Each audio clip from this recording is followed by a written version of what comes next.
Hey, this is Chelsea Dupre, host of CJ and Cell. Thanks for listening to the following podcast on Public House Media. This is Bryce Burge, host of Your Soccer Passport here on Public House Media. After this episode, come join us on a trip around the soccer world as we discuss club and country every Tuesday. Stamp your soccer passport by subscribing on Spotify, iTunes, or wherever you get your Public House Media podcasts. And thanks again for checking out the following broadcast on Public House Media. Today's verse of the day comes from Matthew 19:30.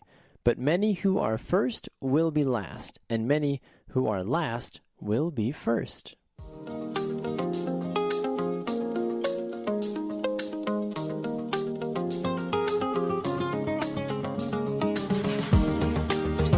Good morning. Welcome to the next edition of Verse of the Day presented by Public House Media. I'm your host, Baxter Colburn. Thank you for being here. I'm thrilled that you chose to listen to this episode of Verse of the Day today. If it's your first time, if it's your 100 plus time listening to the show, I'm beyond grateful. And I really hope and appreciate, I really hope that you take something away from this episode today. It's Wednesday, which means we have our guest speaker joining us today, and we have the wonderfully talented and just marvelous, just human being as a whole, Brooklyn Pursley is back with us again today. But before we get into Brooklyn, a quick reminder, the show is available anytime on demand on Apple Podcasts, on Spotify, wherever you get your show.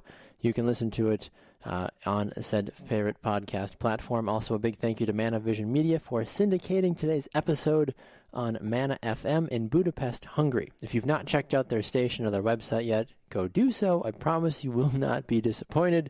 You can go to manafm.hu. With all that being said, let's embrace what God has to say today through the words of Brooklyn Pursley.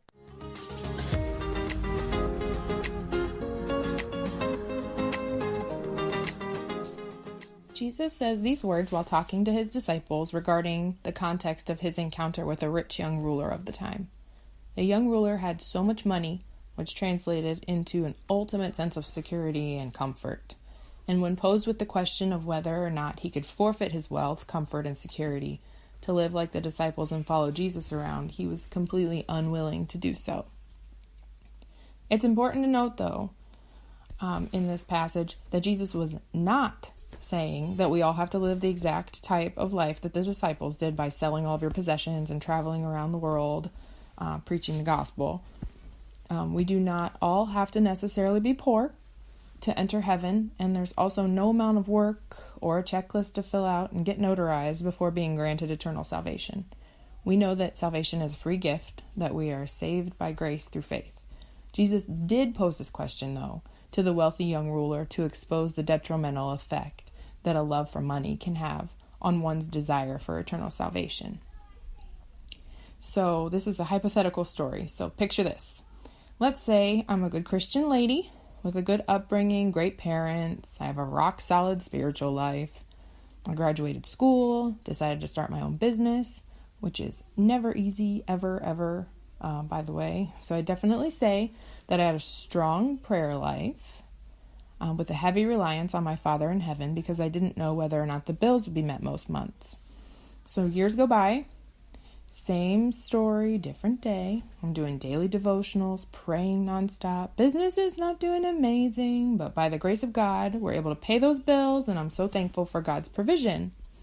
And when people ask how I do it, especially with the uncertain economy, which has not been kind to most small businesses, I excitedly exclaim that it's a total God thing.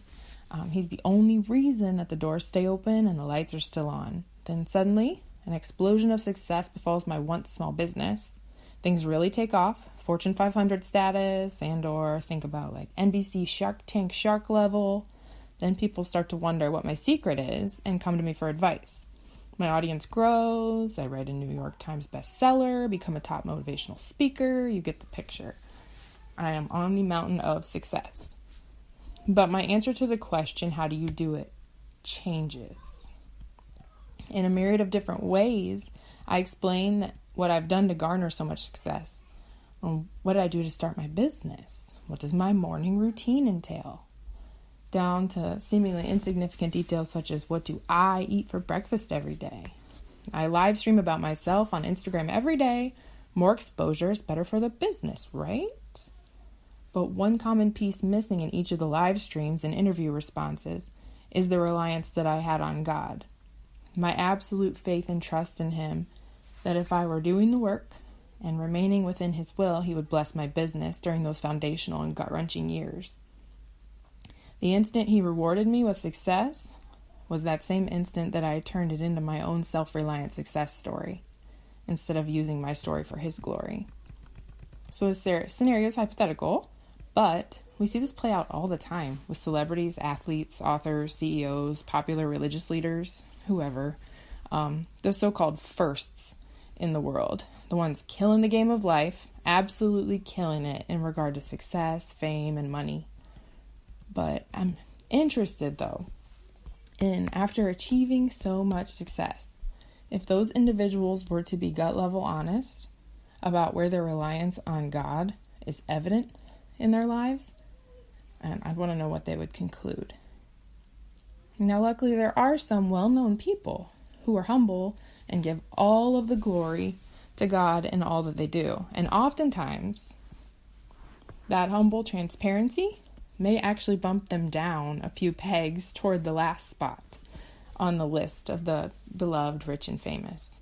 Being bold about their faith and their reliance on Jesus, they're willing to risk what's important now for what's far more important in the future, their eternity. So Jesus is teaching in Matthew 19:30 that there will be many surprises in heaven, and that heaven's value system is far different than the earth's value system. So those who are esteemed and respected in this world, like the rich young ruler was in the passage, may be frowned upon by God. The opposite is also true. Those who are despised and rejected in this world, like the disciples, may in fact be rewarded by God. So his caution is just to not get caught up in the world's way of ranking things, because it's too prone to error. I mean, humans, we mess everything up. It's just what we do. That's why we need God. So my takeaway from this verse is to make sure that we don't get too caught on being first in this life here on earth. And may we love the Lord first and put our own selfish tendencies and desires last by being kind, humble, and generous, giving credit to Him for all that He's blessed us with.